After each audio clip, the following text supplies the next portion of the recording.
સરદાર સરોવર નર્મદા ડેમની સપાટીની અંદર સામાન્ય વધારો નોંધાયો છે। છેલ્લા 24 કલાકમાં જળ સપાટીમાં 9 સેન્ટીમીટરનો વધારો નોંધાયો।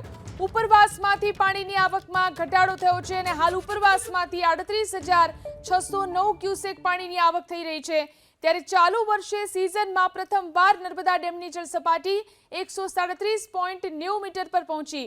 ડેમનો એક દરવાજો 0.65 મીટર ખોલી અને નદીમાં હાલ પાણી છોડવામાં આવી રહ્યું છે। નર્મદા ડેમ હવે પૂર્ણતઃ સપાટીથી માત્ર 78 સેન્ટીમીટર જ દૂર છે। વડોદરા, ભરૂચ અને નર્મદાના 42 ગામને એલર્ટ કરવામાં આવ્યા છે। તો ડેમની જળ સપાટીમાં આજે સામાન્ય વધારો નોંધાઈ રહ્યો છે। છેલ્લા 24 કલાકમાં જળ સપાટીની અંદર 9 સેન્ટીમીટરનો વધારો।